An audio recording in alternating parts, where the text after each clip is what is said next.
Nah, sekarang kita akan memperkenalkan metode pengukuran kinerja dengan menggunakan pendekatan 4 kuadran.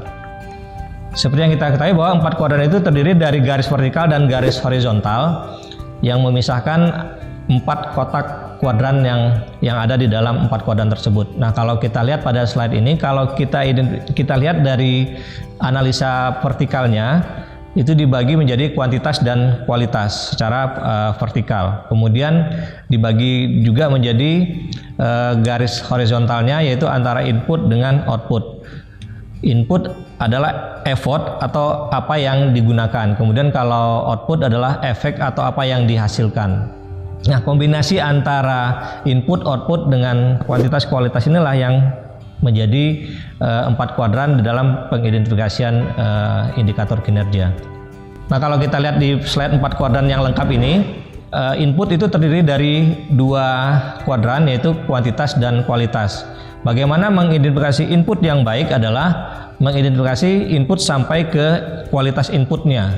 Yang sering terjadi selama ini adalah kita hanya mengidentifikasi satu input, yaitu hanya sumber dana, padahal banyak input yang lain yang harus kita identifikasi sampai dengan kualitas.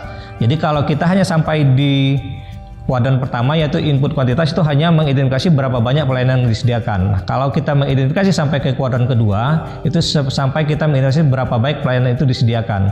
Kemudian di kolom bawahnya, yaitu kolom output, itu juga harus sampai ke kualitas outputnya. Kalau kita hanya mengidentifikasi sampai ke output kuantitas, maka kita hanya akan mengidentifikasi sampai berapa banyak efek atau perubahan yang dihasilkan. Tapi kalau kita mengidentifikasi sampai ke kualitas, maka kita akan mengidentifikasi sampai ke perubahan apa yang dihasilkan. Nah, ini kalau kita lihat dari kualitas mengidentifikasi indikator kinerja, kalau kita hanya sampai di kuadran pertama, yaitu hanya sampai mengidentifikasi input atau effort yang berbentuk kuantitas, itu adalah tahapan paling sederhana dalam 4 kuadran. Kemudian kalau kita masuk ke kuadran kedua, yaitu mengidentifikasi input sampai ke kualitas, maka itu belum sampai ke pengidentifikasian indikator kinerja yang sempurna. Nah, yang paling lengkap itu adalah kalau kita sampai di kuadran keempat, yaitu yang warna orange, itu adalah pengidentifikasian indikator kinerja yang paling lengkap.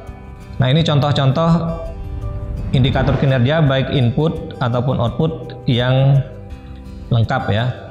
Kalau yang di kuadran pertama itu hanya mengidentifikasi dari sisi jumlah atau dari sisi kuantitas seperti yang disebutkan tadi, input yang dari sisi jumlah, misalnya input berbentuk berapa banyak klien atau konsumen yang dilayani atau berapa banyak kegiatan yang bisa dilakukan berdasarkan jenis kegiatan. Nah, kalau kita masuk ke kuadran kedua, itu sudah mulai ke kualitas dari inputnya, bisa salah satu indikatornya misalnya dengan persentase.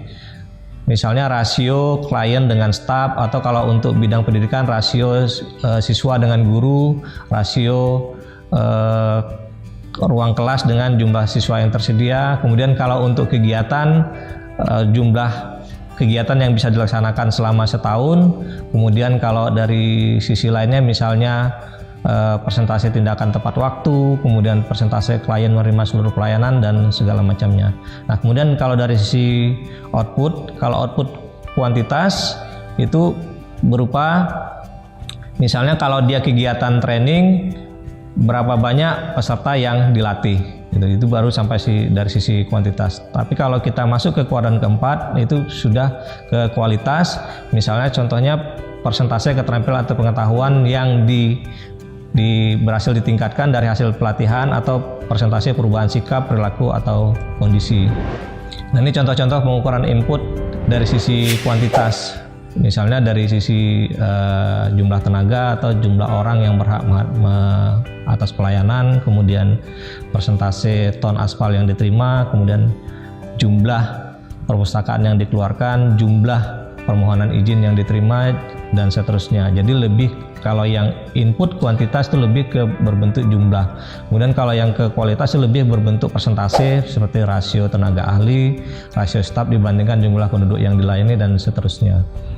Sedangkan kalau dari sisi output, kalau output kuantitas misalnya jumlah keluhan yang diterima, kemudian jumlah permohonan yang diizinkan, jumlah perizinan yang dikeluarkan, jumlah ton material yang didistribusikan, jumlah inspeksi yang dilakukan, dan jumlah orang yang hadir kalau untuk kegiatan training dan segala macamnya. Kemudian kalau dari sisi kualitas, nah kualitas inilah yang nanti menjadi outcome dari suatu kegiatan, misalnya persentase pengurangan kecelakaan lalu lintas, kemudian persentase kenaikan badan usaha baru, persentase jumlah usaha yang mati peraturan, atau persentase pengurangan siswa yang putus sekolah ini kalau untuk yang bidang pendidikan, kemudian jumlah persimpangan yang bebas macet pada jam yang padat.